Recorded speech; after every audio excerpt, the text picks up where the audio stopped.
for the agenda? Adoption of the agenda. Someone? Robert, thank you. I appreciate you all coming back in fairly quickly and to finish up with questions that members had. I don't know what your plan is, if you still have a bit of a presentation, or if you're just going to jump right into questions, or... If it works with you, Mr. Chair, I mean, maybe we have the same slide deck here. Okay. I did throw a slide in there where I can spend 5 minutes just kind of walking through a recap, as George said on last week's episode. And then maybe we can just jump right back into where we left off with the questions. Sure. Okay. So I'll give you the floor then. Thank you. Thanks again, everyone, for allowing us to come and present. We were invited to speak to the sewage disposal regulations and the water withdrawal regulations, both of which required to be submitted to the standing committee prior to enactment under the yet to be proclaimed Water Act. The sewage disposal regulations, I mentioned last time, were updated recently under the Environmental Protection Act, and largely are being just transferred under the Environmental Protection Act to eventually under the Water Act as well. So we provided those for information, but we felt it was important just to spend our time speaking to the water withdrawal regulations. George walked us through some of the history of the Water Act, its development over the last 5 years, and with it there's 4 pieces of regulations: the well construction and the water supply and wastewater treatment regulations, which need to be passed prior to the enactment of the Water Act, in addition to the 2 we're invited to speak to now. At that point, once those regulations are final, we can proclaim the Water Act. We spoke briefly on some of the information on water supply and usage. Very quickly, there's 2.4 trillion liters of recharge per year. Of that amount, approximately 1.5% is used. The majority, 36% in residential, 36% industrial, geothermal 10%, livestock 6%, irrigation at 2%. A point we raised last time too, it's important, that is the recharge that happens globally for Prince Edward Island. But while the recharge would be, spread out across the province, the usage certainly isn't, and there will be some watersheds which may have more concentrated use. I know a few comments I received just on the street after we spoke last time, some confusion of, if there is significant water, how does that correlate with the messaging I'm getting on why I metered for my water usage, and of course the reason is conservation is still very important, and an area such as Charlottetown, where this individual would have been from, it's limited on the well fields it draws its water from.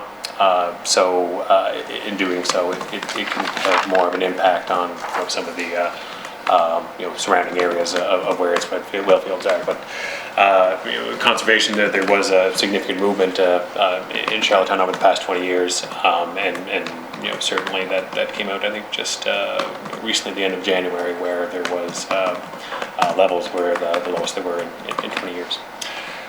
But again, we talked about environmental flows, how our policy internally is that we allot 65% of that annual recharge to be set aside for environmental flows to ensure there's healthy levels in surrounding streams. There's research that's ongoing this determine if that 65% is indeed the appropriate figure, but in the interim, we always plan on maintaining that. Bruce walked through the draft regulations that were provided for comment. Some of the highlights included there was the creation of the new low capacity well category, meaning that interim stage where it's still drawing a significant amount of water, but not as much as a high capacity well, will be permitted going forward with these regulations. Multiple low capacity wells that acted as a high capacity well would be treated as a high capacity well. The moratorium on high-capacity wells was enshrined in those draft regulations. There's a noted prioritization when there is insufficient water, which we talked about for a while. And there's a fixed period for the permits, meaning there's a more frequent review of those permits provided. We then talked about what we had heard during our public consultation, provided a report with some of the responses. We won't revisit those. They're in the slide deck. We talked about them last time. And there was some stronger consensus on some, and other ones where perhaps the opinions were a little more mixed. And lastly, some of the themes that came up, evidence-based decision-making was one that happened throughout the meetings and all of the different submissions we heard. There was a push for more definitive language in some sections. Use of the word shall versus may was one that we heard quite a bit. The existing holding ponds that were constructed, prior to these, regulations was a piece that was raised by agriculture groups, stating that they were built legally and making the case that they should still be monitored and regulated, but perhaps there shouldn't be an automatic shut off of those. Conservation was a piece that we heard quite a bit throughout the different submissions, and the importance of that, and the need to have that reflected in the regulations. Agriculture groups noted there was a concern of the wording of the moratorium limits the ability to do research on agriculture and irrigation. And the last big theme, and again, there was many submissions, many hours, a lot of feedback provided in this, so I'm just picking some of the ones that were more frequent by some parties, was considerations in the case of drought. It wasn't explicitly stated in the regulations, and that caused some concern. And from that, we provided that to the committee, wanted to hear from them, to get some questions, and I think that's where they're in the midst of. So thank you for letting me have those few minutes to set the table. Thank you. Questions? Rob? Just when you mentioned the statement there in the regulations that the moratorium on agricultural use will be enshrined in the legislation, I'm assuming that maybe the term enshrined, it follows into the next the regulations. That doesn't mean that it can't be changed or lifted or amended or whatever at some point. I guess I'm just trying to get some clarification on that, because there certainly was some ambiguity maybe in the minister's statements in the media and then the next day in the media, so they kind of conflict a little bit with each other. So I'm just wanting some clarification on that. Yeah, I mean, the regulations that were provided include the moratorium as it's worded, now in them, and with that there would be, if it's in the regulations as it is, then it's in terms of changing it, it would be subject to the process for changing any other piece of legislation or regulation, right? Which is basically any given day at cabinet or whatever that could be changed. Yeah, because I think my big issue tends to be more around the fairness. And, we've stated here that there's certainly lots of water, but you're singling out one sector, the agricultural sector, that it can't have access or any new access to those resources, but yet every other industry can access those resources, provided they, qualify with through the regulatory process. So I guess I'm just saying at some point in time, is that fair, and is there any ability to change that down the road, other than just your chances of changing the regulations at cabinet? Yeah, I mean, the process for changing something that's in a set of regulations would follow the procedure that's associated for it, and certainly the feedback from standing committee here is important in evaluating what those final regulations would look like. Rob? So you also mentioned in your statement there too, with having the moratorium in place also tends to limit your ability to do research on agricultural usage and things of that nature. So can you maybe explain that a little further, and what that is there a way to allow for some research to occur under the moratorium, or does you have to change the moratorium to do the research, or is there some sort of a special regulatory permit that's in the regulations that can allow that to happen? The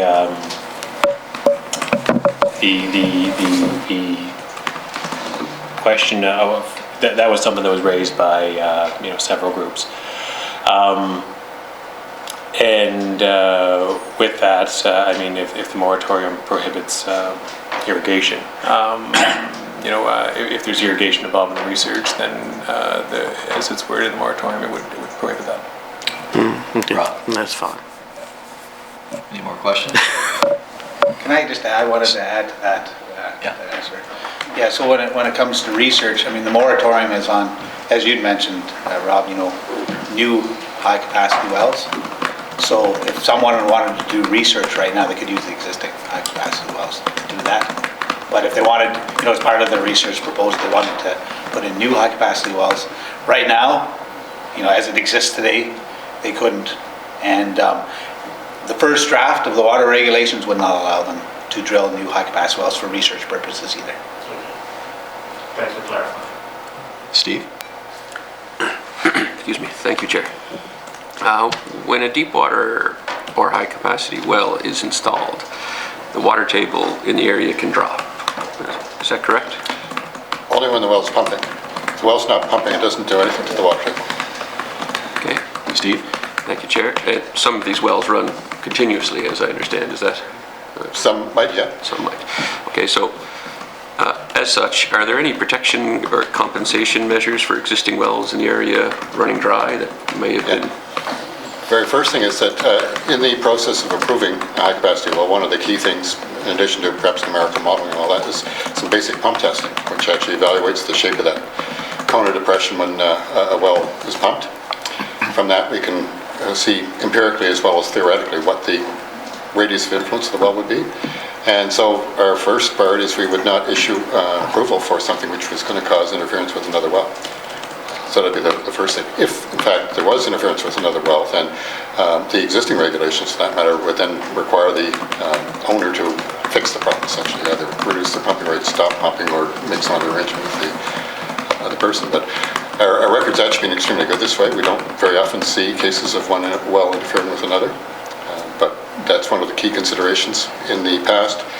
For instance, for the initial irrigation wells that were drilled back in the probably early to mid-1990s, our typical thing was that as part of the pump testing program, we would have to monitor any well within half a kilometer radius of that well to see if there was any impact or if there was an impact to quantify it as part of the process. So when you're looking at calculating the aquifer characteristics, you're looking at that pump test data, and you're looking at observation well data, things like that, to determine what that radius of influence would be under the duration of pumping and the pumping rate. Steve? If Chair. Or, sorry. I wonder if I could add a little bit to that. And then, well, options for the high-capacity well owner who might be affecting the neighbor's well are there. If those fail, if they don't want to do something, or if they elect not to do something, the minister has the final ability to either amend their permit, which you could do by reducing the volume of water that they're allowed to pump, or you could entirely revoke that permit if necessary to make sure that that person is unaffected in the long term. Steve? Thank you, Chair. So on that response there, it's up to the minister to stand up for whoever is being affected by a deep water well. It's not an automatic. Well, as George says, our first goal is to plan to not cause the problem in the first place. Mm-hmm. And so because of success of that planning, it's very, very rare. But when push comes to shove, absolutely the department will stand up and make sure that that person's unaffected. Steve? Thank you, Chair. That's fine for now. You're good. Oh, hold on. Yeah, I have some questions regarding capacity to draw. You indicated you're only taking, 2% of the recharge. Is the recharge the water that actually reaches the groundwater, or is it the annual rainfall? It's the amount that actually percolates down through the soil layer to the water depth, to the aquifer. So how do you measure that? You don't actually measure it directly.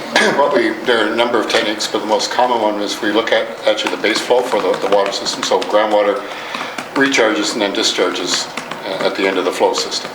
And so if you measure the stream flow, there's a technique where you can separate the direct runoff from the base flow or the groundwater discharge pipe. And you can use that to then calculate what the annual recharge is. You typically would do it over 10 or 15 years worth of data. And it's been done over the province in various areas. There's a range of sort of values, but that's essentially how you would do it. You can't really measure it directly. I mean, you have to infer it from the sort of other end of the system, if you will. So, Ola? so what is the, roughly the recharge rate as a percentage of total rainfall? Typically about 30 to 40% of precipitation. It varies a little bit from watershed to watershed, but in that general range. Ola? Okay, so that kind of answers my next question. It does vary from watershed to watershed? A bit. It depends a little on the geology and the topography. Okay. And of course, it's going to vary from year to year as well. Yeah. That's why we look at a number of years to come up with a value. Okay. Ola?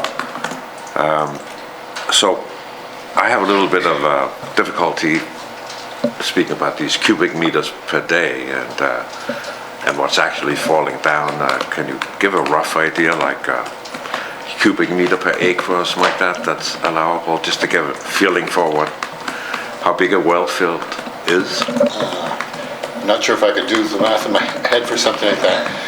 But the idea also is you do not expect, even for a domestic well, the area of the well field to supply all the water that's, I mean, it's going to be drawing water from the watershed as a whole, or at least from anything upgrading it. So what you would normally look at in that case, usually use models more sophisticated than this at this point, but back perhaps 20 or 30 years ago, we could look at the aerial extent of the catchment above the well site. And we could then calculate so many, in those days it would have been gallons per minute per square kilometer or something like that.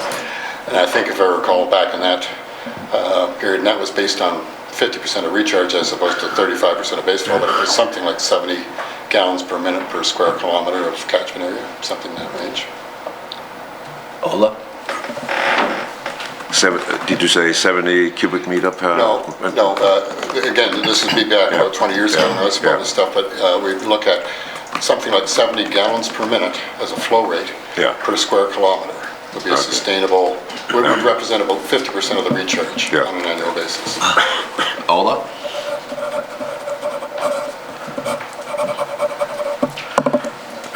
Another area I'm worried about, which doesn't really seem that addressed in the regulation, is the quality of the water. In other words, what goes in it in terms of pesticides and nitrates. Yeah, those are really important aspects, but this regulation is intended to set the rules for withdrawing water out of the ground, not in terms of protecting the ground. So one of the key things, once we get the water at the claim, would be the water management areas, which would provide us the tool to actually look at land use, things like pesticide use, nutrient management, things like that, and control that. So these regulations do not address water quality. They're simply the rules for withdrawing water and based on the impact it has on the aquatic environment and other groundwater users. So the quality issues are important, but they're not part of this regulation. They'd be part of the overall water planning stuff under Part 4 of the Water Act. Ola? Is there any reason for why it's not connected? It seems like a fairly important thing. I think the only thing I mentioned or I recall is you can get fined if you don't cap your pesticide containers. There's a very straightforward and simple reason for it. So, again, we're trying to make sure our decisions are science-based. If you're evaluating the water coming out of a well, in terms of what its drawdown is or how much it's affecting a stream or whatever, there's no way of working into that equation what the fertilizer application rate might be in adjacent fields or the pesticide application routine would be. It simply doesn't. It's apples and oranges. It's not to diminish the importance of water quality. Certainly recognize that for sure. But these are rules in terms of assessing physically what you're removing from the aquifer and measuring that impact against the stream flow regime and other water users in the area. So it's a different element of the hydrology, if you will, of the area. So I'm not sure how you would ever work into an evaluation of pump test stuff the farming practices of an adjacent landowner. How would that work into what the drawdown in the well would be or the impact on stream flow? It just doesn't mathematically connect at all, which is not to diminish the importance of those things, but it simply doesn't, it's not part of the equation you'd use to evaluate the impact of withdrawing water. Ola? Well, it's a problem they struggle with in all high and sensitive agricultural countries like Denmark and Holland. But it obviously does have an impact on your ability to extract water because if the water is polluted or too high in nitrates, then it's no longer a place where you can actually Yeah. draw water. No, that's absolutely true, and that's why we're not dismissing the importance of water quality or protecting it. In fact, if you look at Part 4 of the Water Act, it talks about different water management planning areas, one of which is well field protection, which would explicitly be looking at that sort of thing. Another is water sustainability plan areas, where you would be looking at broader land use or activities, I guess, that would occur on the land that would affect water quality. So it's not to dismiss those, it's just that the actual scientific sort of process of approving high-capacity wells is not linked to what's happening on the land and supplying the water. When it comes to the quality of the water, I mean, we've got drinking water, wastewater system operating regulations, which would deal with the quality of water that's being used for drinking water. We've got well construction regulations, which also would deal with protecting wells to the degree they can. But the real place the rubber will hit the road in terms of reducing those sort of impacts, and certainly the Netherlands are a good example, Denmark, places like that, would be through affecting the activities that occur on the land, which don't connect directly to the act of pumping water out of a well. They certainly are important, and they affect the quality of water that you will be pumping out of a well, but it's a different set of tools you need to address that. The tools used to evaluate the impact of pumping water out of a well are different than the tools you would look at to assess the leaching of nitrate, for instance, through the soil. Ole? Well, thank you. Do you have any feeling for how, I know there are places on PEI where it's not desirable to drill wells because there are some wells that are in fact closed down. Do you have any feeling for how big an area we're talking about? Yeah, if you look at the well construction regulations, there are restricted areas, some of which are there as a protective thing, so some of them are adjacent to well fields. And the idea there is that we don't want uncontrolled drilling in those areas because they could provide a conduit of near-surface contaminants deeper into the aquifer. Doesn't mean you can't drill a well, it's just we may want to add extra construction details to it. There are other sets which are usually in the areas where there's been hydrocarbon contamination, and the risk of putting a well in there is, based on the long period of time it takes for those sort of contaminants to break down. In which case, again, it's usually not a prohibition on wells, but it may be, instead of having a minimum of 40 feet of casing, you may need 80 feet of casing, things like that. There are no areas I can think of off the top of my head where there's an absolute prohibition on drilling wells. The normal reason for having a restricted area is not to restrict the construction wells, it's to restrict the manner in which they're constructed so that they can either prevent them from being a conduit for contaminants deeper into the aquifer, or they can protect the well itself from existing contaminants. So a great example of a case like that, and actually I'll take that back, there is a case. If you remember way back in Cable Heights in Stratford, there was a large oil spill which affected a lot of domestic wells. In that case, the minister declared those wells to be abandoned. In other words, we required them to be plugged. And not everyone was happy about that because they provided a conduit for those contaminants from that oil spill to go further downhill through the community. So there are cases where actually construction of a well would be prohibited. But that's the only one that comes to mind in the last 20 or 30 years. Normally it's a matter of requiring additional casing. So we've got this most often near service stations where we're saying, okay, provincial regulations require 12 meters of casing. In this particular case, depending on what the research has shown from assessing the contaminant case, it may be 80 feet of casing, maybe 100 feet of casing, or whatever.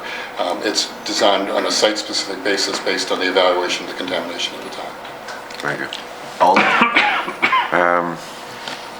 I think in most European countries they have a considerably lower required level, nitrate levels. I don't know the unit, but I think it's 5 where we have 10 here.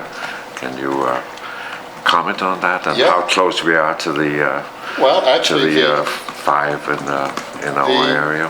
Yeah, well, first of all, just going back to the first comment, the World Health Organization, the US EPA, Canada, Australia, New Zealand all have 10 milligrams per liter nitrogen as their drinking water guideline. Okay. So that's a pretty, and nitrate has been studied probably more than just about any other contaminant from a drinking water point of view.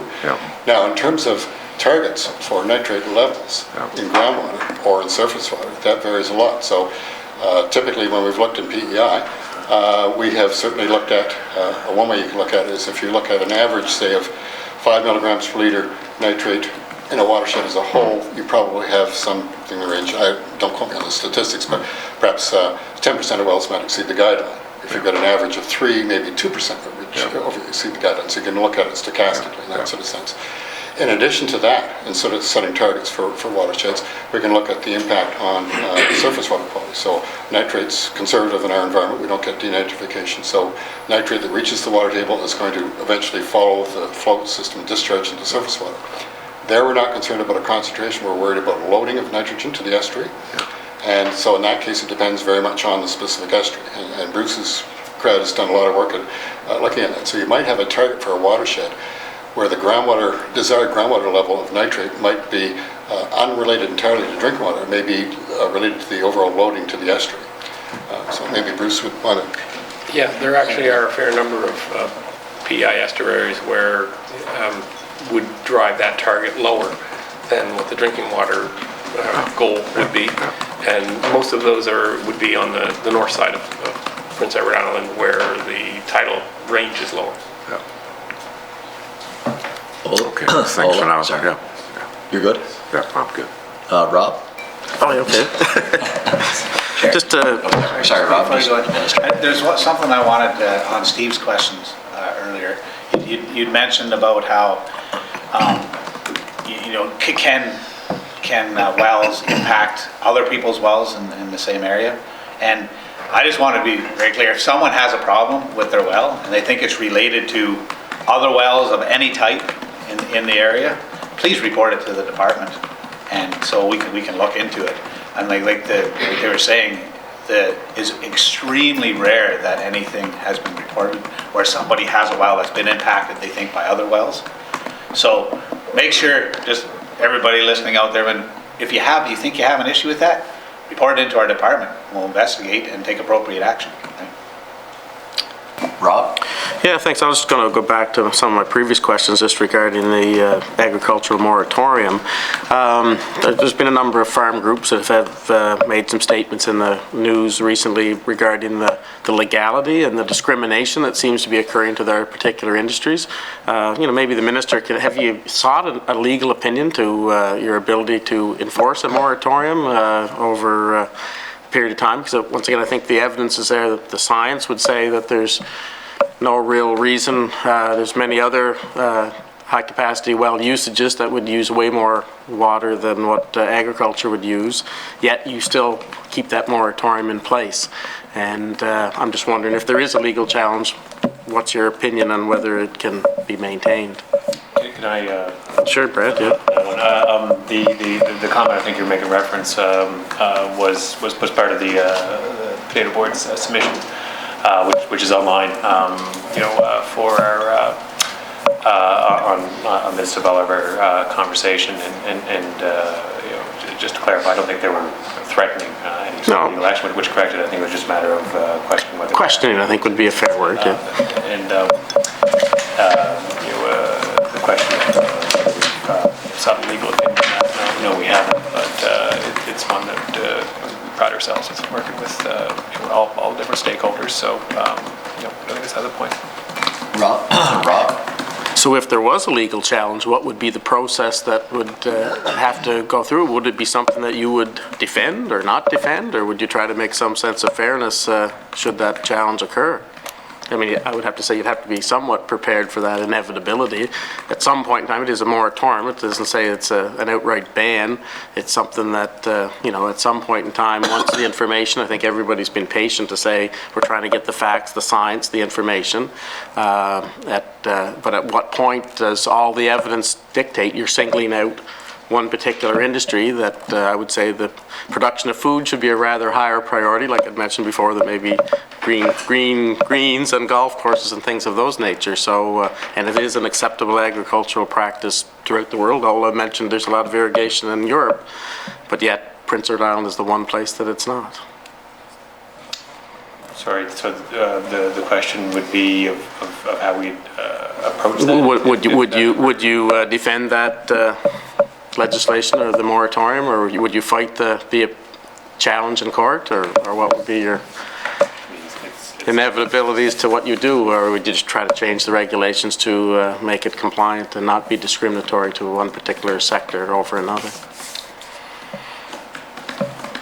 I mean, I suppose we'd explore that at the time as it presented itself, but from conversations with them, it's not something we feel is anything inevitable. That's fine. Steve? Thank you, Chair. So is it fair to say that soil with lower organic matter ratios in it requires more water to deliver the same amount of water to a crop as soil with a higher organic matter in it? I think it's fair to say that a higher organic level, to some degree at least, would improve the retention of water. Yeah, I think that's, there are probably some caveats on soil scientists, but yeah, in general, certainly higher, sand doesn't hold water very well at all. Peat would hold lots of it. Somewhere in between there. There are probably other factors as well, but certainly, yeah. Steve? Thank you, Chair. So I just did a quick Google on nitrate contamination here to find out there's a few different places it can come from and whatnot, but the major one that's listed is agricultural irrigation, which Member Henderson was just talking about. So if we're talking about pulling up more water and spraying it over fields that have more nitrates on them, are we not going to accelerate nitrate contamination in those areas by pulling up fresh water and pushing down contaminated water? Actually, the conventional wisdom at this point is that by, assuming you're not overwatering in the first place, so if you're irrigating responsibly, you shouldn't have any water leaving the root zone. The consequence should be you've got more vibrant plant growth. Anything you can do to reduce the stress on the plant, including moisture stress, is going to improve plant growth and nitrogen uptake. So the conventional thinking is actually irrigation, responsible irrigation, would actually reduce leaching losses. So if you look at what's actually happening with nitrogen losses, and we looked at this quite extensively about 10 years ago, a large part of the nitrogen losses are occurring over the winter and spring, not during the time you're applying fertilizer, partly because there's not much recharge happening there in the first place. So the more nitrogen you can get taken up by plant mass during the summer, during the growing season, the less that's left in the soil available for leaching during the winter and the spring. And so one of the key things, in fact, the worst possible scenario, if you picture, a farmer at the start of the year is going to apply fertilizer. He has no idea what the weather's going to be like, unfortunately. You can look at the Farmer's Almanac and all that, but so he's going to apply enough fertilizer to optimize his crop if everything works out well.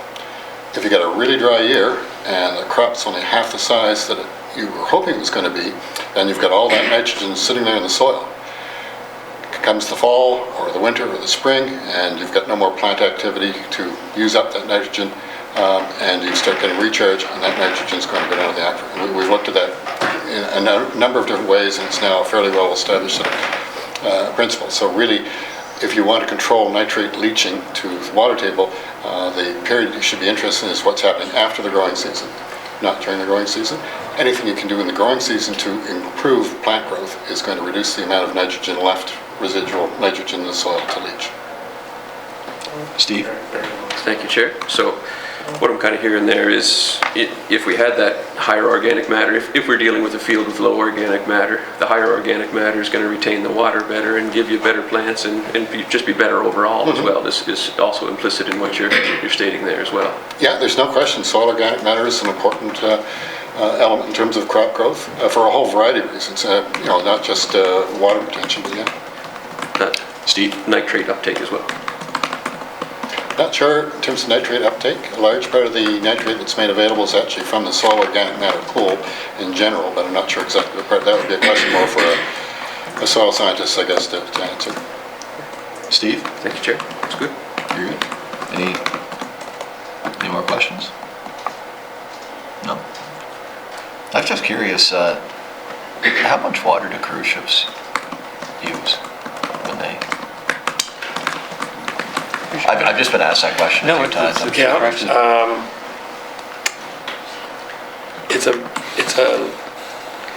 We do know the number.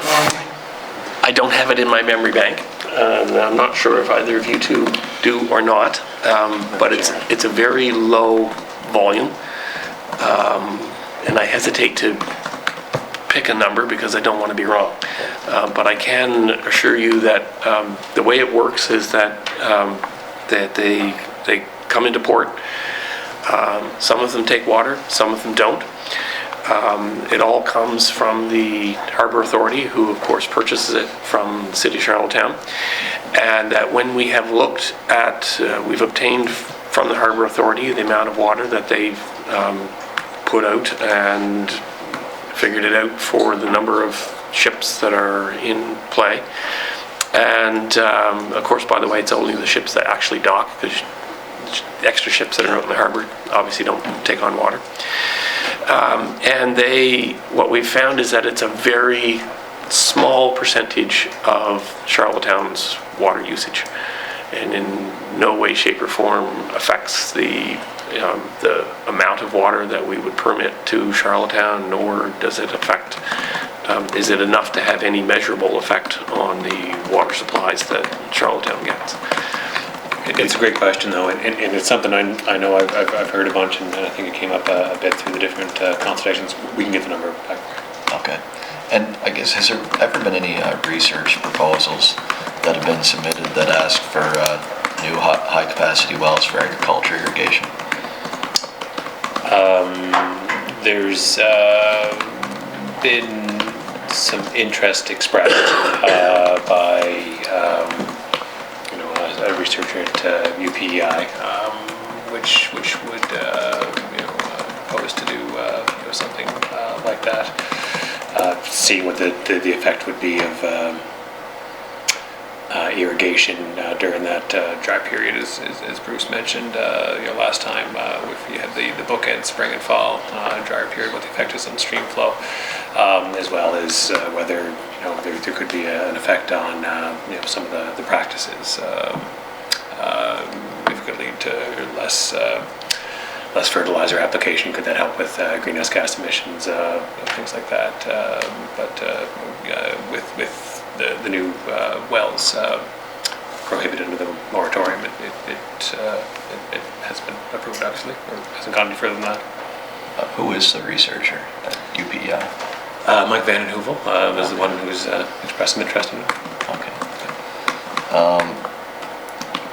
All right, I guess is there. Oh, sorry, Steve. Thank you, Chair. So if a watershed, big if, is found to be adversely impacted by water withdrawal, is there a process for reducing the water withdrawal for permitted users in that area? Currently, it would be, the minister, or we say the minister of the department would have to get people to reduce their water usage. So the classic case is Winter River, where their permit for Coles Creek outside the watershed is contingent on a conservation plan, which we already heard about, in reducing their flows in there. In the regulations for proposing going forward, there would be a review on a regular basis every 5 years to evaluate water withdrawal. Our attempt, first of all, would be never to issue enough permits to create that problem in the first place. But if there was, or if the weather changed dramatically, or there were priorities that changed or things like that, then yes, there is the ability to either amend or revoke permits. And so there's the 5-year automatic review sort of process. In addition to that, at any time, if there was a problem, there would be the ability to intervene, reduce permits, revoke some permits, or whatever. It depends on the circumstance, but the powers are there in the regulations we're putting forward. Steve? Thank you, Chair. So changing gears here a little bit, but part of this as well, by moving effluent standards from individual permits into regulations, are we creating a situation where we might have less control or an oversight over the effluent output of individual municipalities? No, I think actually we'd have more. It makes them consistent, for one thing. The other thing that we've done with these, again, this is got nothing with these regulations, but nonetheless, is we are tailoring them to match the Federal Fisheries Act wastewater system effluent regulations, so that utilities do not have to comply with two separate authorities, if you will. Now, at this point, they do, and they will for some time. But our effluent quality regulations, or the effluent quality standards, mirror what's in the WSIC, the federal regulation as well. And our hope is once we get those regulations proclaimed, then we can enter agreement with Environment Canada. It's something called an agreement to equivalency of effect, in which case there'd be the opportunity to simply use the PEI regulations. But in terms of the standards, this actually provides more uniform standards across the province than going on a case-by-case basis. Having said that, if you compare their effluent quality standards, they are essentially all the same. It's just that rather than having individual certificates of approval, which are not in regulation anywhere, this puts all those things in regulation. So it actually strengthens it rather than just having an individual approval, which is not a regulation, it's an approval. It actually creates a more level playing field and gives us more authority to actually hold them to it. Thank you. Steve? Good. Ola? Oh, I had one question regarding charges. Charlottetown is a very good example of how charging for the water you use is very effective in keeping a lid on the use. How come you're not using that approach at all to control use in the country? Very simple. First of all, we don't own the water. Okay, we manage it. Charlottetown owns the water once it's come out of the ground, and they can charge whatever they want for it. We don't have a process by which we would charge anyone for, like you have your own well, for using that water. You just have the rules as to how you would do it. And from a legislative point of view, if we did start charging on a volume basis, it would be considered a tax. We simply can't do that. So you're right. Pricing is a very effective tool for water conservation. It's something that would be used by a water utility, not by the province. When you go beyond water utility controls for private wells, we simply don't have, in our view, the authority to charge you, or I don't know if you've got to in Charlottetown, so it wouldn't apply, but someone who lives out in the country, to charge them for the water they're using. We don't own it. We can't sell it to them because we don't own it. We just manage it. Well, Ola? you kind of do own it. I mean, like if somebody was drilling oil, God forbid, on PEI, you would charge a royalty. You could look at it that way. But anyway, thanks for your That's not the lawyer who told us that, actually. We did have that discussion in the early stage for the Water Act, very clearly about whether we should claim ownership of it or simply the ability to manage it. So it's not an idle decision we made. It was very carefully thought out, and the advice of the lawyers is, no, you don't own it, but you do have the right to manage it. And because you don't own it, you can't sell it. Okay. And if you were to establish or wish to establish those kinds of fees per usage, because they would be a tax, the government would have to pass a tax law for it. So it would have to be set in an act somewhere, and the Water Act doesn't have that kind of empowerment in it. I could just add also, one of the things we heard very, very strongly through the Water Act consultations, and through this as well, but particularly Water Act stuff, is not to commoditize water. If you put a price on it, it's a commodity, notwithstanding whether you actually have the right to sell it or not. I mean, we sell bridges in Brooklyn and stuff like that. But we've heard very strongly that, no, we shouldn't be putting a price on water. Now, when you look at a utility, they're not charging you so much for the water, they're charging you for the service of providing the water. Yes, yeah. There's a big difference. And so when they go look at rates, when you look at IRAC, approving rates or whatever, they look at their capital costs for their infrastructure and their operating costs. But they're not charging you for a gallon of water, they're charging for delivering a gallon of water. Okay. Thank you. Good. All right. No further questions? All right. Well, thank you very much for, is there anything you want to say, just to kind of recap? Sorry, I just wanted to say thank you for having us in. I didn't mean to cut you off, Chair. No, that's fine. One more question, last minute, please. All right then. No, I just, Minister? yeah, I just want to thank you for having us back in again as well. And as you know, this Water Act is near and dear to my heart from back when I was in opposition and previous administration. You know, Robert Mitchell did a great job bringing that in, moving it forward. And we need to keep pushing forward so that, and you heard today some of the things that are in the new Water Act that are really going to improve our water management on the island and make it better. So thank you for you guys expediting these meetings to bring it forward. I mean, obviously we've got a second draft of the water withdrawal regulations that are going to come forward to the committee again. And so we look forward to, if you want to have us back in to talk about that as well. But if you don't need to have us back in, then that's okay too. All right, thank you. All right, thank you. We'll recess momentarily here.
correspondence and work plan. Everyone has the work plan in front of them. Well, I guess, Sean, you can probably speak to the briefing on land transactions under the Business Corporation Act. Sure. There is a slight update for the briefing on the land transactions. There was apparently a bit of jurisdictional confusion surrounding that. Inquiries had been made with the Department of Justice, and the Department of Justice had apparently decided that this was actually a job for the Department of Agriculture. But we had not heard that until relatively recently, and I've spoken to the Department of Agriculture, and they're open to pursuing this. But it's recently enough that we spoke about it that we haven't set a date or anything like that for it. We do, however, have the department tentatively slated for a March 26th appearance on a separate topic, the livestock strategy. So the committee has a couple of options there. They could try to arrange sort of a double feature appearance for the ministry that day that would consist of having them in to speak to both of those topics, sort of the way we sometimes have meetings that are split between two different presenters on two different topics. It would be same presenter, two topics. Or if it's felt that enough time is needed for each one of these subjects that it needs its own meeting, we see if we can arrange two specific dates for each. But that's up to the committee in terms of how they want to pursue that. Thoughts? Anyone? Darlene? Thank you very much, Chair. I look forward to going back and listening to the presentation for today. But I know a number of us, everyone in this room, I'm sure, is hearing about the concerns that across all islanders. And I think it would be really beneficial for this committee to reach out to industry and others to share their perspective on the issues. And I think we should begin with the Federation of Agriculture. So just bring that to your attention. Okay. So I move that we do bring in the Federation of Agriculture. Rob? Yeah, I think I would support that too, based on, like I say, some of the comments that some agricultural groups have had recently regarding the whole issues of water and moratoriums and things like that. So it'd be interesting to get their point of view. As it kind of comes to the issue of Lands Protection Act and livestock strategy, you know, they probably could have some feedback into that as well. So, you know, maybe that's something they should be prepared to have some topics on that. When it comes to the issue about having the Lands Protection Act and the Minister of Agriculture, I still have some issues with IRAC itself, because once again, IRAC makes recommendations to the ministers, usually it's the Minister of Land, and on whether, you know, properties can be transferred or what have you. So we're still sort of left with IRAC hasn't really given us a clear reasoning to what they have determined as a circumvention of the Lands Protection Act in those land transactions. I mean, I think the minister has stated that they would be requesting that information, and yet we haven't had anything back yet. So I'm kind of, and even when IRAC was here previously, they talked a little bit about that as well. So I'm just trying to get, I don't think they should be left off the hook here, I guess, as far as just passing it all on to the minister. Okay, my comments. So we have Darlene's request, and I guess yours is kind of a... Well, I'm still saying the minister, you know, we have the Livestock Act or the Livestock Strategy, sorry, Yeah. that we were wanting some feedback, because like I say, we did make a motion on the Livestock Strategy. It was unanimously passed in the legislature. So we haven't seen the strategy yet, and you know, I would hope that we're moving forward to implementation of whatever that strategy is in the near future. So I think there's a reasoning to try to proceed a bit on that side of it. But I have no problem with what Sean is suggesting and saying that we should probably have some discussion around Land Protection Act, as IRAC and others have said that it does fall under the land component of that department. And in particular, this minister is actually responsible for justice, land, and agriculture. So there certainly would be a lot of conveniences in having a little extra long session regarding that subject. The Canadian Federation of Agriculture, I think, also can weigh in on some of those subjects as well. But I think in particular with what we talked about with the Water Act regulations, you know, they have stated, you know, I think the the Potato Board has stated that they are questioning the fairness and legality of the discrimination that's occurring regarding that particular issue. So it'd be interesting to hear what their points of view would be towards that. And I know they were here earlier, just to fit the Potato Board here to kind of keep an eye on things. So they're obviously got some interest, and maybe they have something to say on the subject. All right, so perhaps, I guess what I'm taking is, Sean, we're going to ask the minister, we're going to ask the department to come in on the Business Corporations Act and land, but perhaps we could try and group them into the same day when they're doing the... I'll just maybe clarify. The Business Corporation Act you've mentioned, but also the Lands Protection Act. That's really the one that's more pertaining to agriculture and to this particular committee. The Business Corporation Act pertains to all businesses, of which, yes, agriculture can be part of that. So I just want to make a little clarification to that. I don't see anything really much on the Business Corporation Act on this briefings here, but... So are you asking if the minister can come in on the Lands Protection Act? Well, like a whole... Well, I'm just saying, if he's coming from the livestock strategy, we've already booked him for a date now, and maybe his time is limited, so I don't want to be, too pushy in that regard to it. So, but he is the minister of all of these different acts come under his portfolio. So to me, the Lands Protection Act is the more pertaining to agriculture. The Business Corporation Act, although does impact agriculture to a small degree, it also impacts all businesses in the province, right? There's just to give some distinction. In my opinion, the Lands Protection Act doesn't supersede, one act doesn't supersede the other. So can I? Sure. Yeah. Just to seek some clarity, we have an original motion from Ms. Compton asking that we get the PEI Federation of Agriculture in to get their perspective on the Water Act regulations that we discussed today. It sounds as well, and I guess this would qualify as an amendment to the motion, that we want to let them know we might also ask them about the Livestock Strategy, Business Corporations Act, other outstanding topics that touch on them when we have them in, just so they're forewarned. So that would be an amendment. I'm happy to make that amendment if it has the support of the committee. Okay. Any discussion? Further discussion? Question? Shall it carry? Okay. Okay. One other thing, just arising from the discussions we just had, we had talked about the possibility of having, we've already got that livestock strategy meeting slotted for agriculture, but do we take it as a motion from what Mr. Henderson said earlier that we offer the department the option of combining that other topic, the BizCorp stuff, with it, if they want, because some of this, it sounds like the committee is open to having the two topics combined, but we should check with the ministry as well and make sure that, just from a scheduling perspective and the rest of it, I'm just curious if they're saying they can't come until 11 a.m. Is there a committee that afternoon that meets? At least some of the time, I believe, yes. Yeah.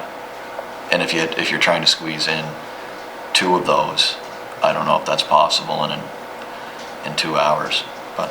Yeah, Chair, I would recommend, if time permits, I mean, if you don't have the time, or if the minister doesn't have the time to do all of it, I'm just saying if it would be convenient for everyone if we could make the time to do that, but I certainly appreciate the minister's schedules and the, there's a lot of topics there, and a meeting can drag on for a long period of time. So once again, if it was convenient for them and it's convenient for our committee, then, and there's the time available, that there's no other committee meeting into the afternoon, then I'd say make the offer, let them choose what they want to spend time on. So we'll make the offer then. Sure. Obviously it's a month away, so we have plenty of time to sort the time out.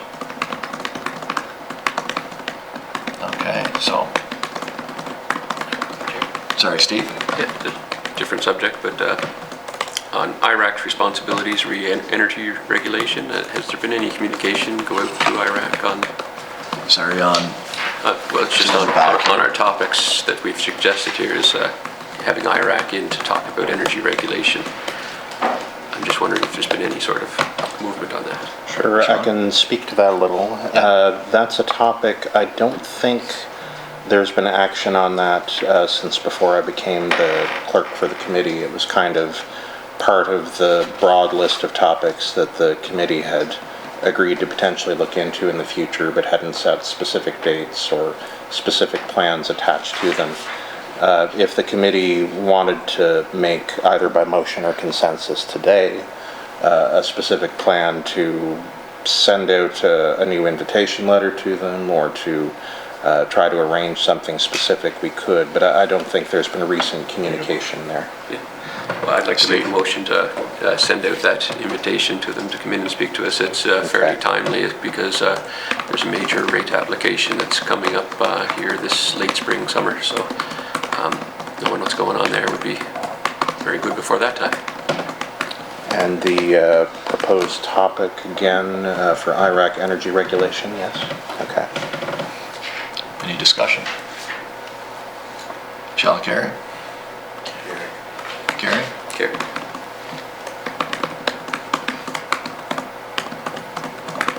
All right. Is there any further new business? I'm not sure, just something I had in mind was Mike, I'm not sure how to pronounce his last name, from UPEI, that. Mike Vanderhoof is in Canadian Rivers. Yes. Rivers Institute, which is an affiliate of UPEI. Yeah.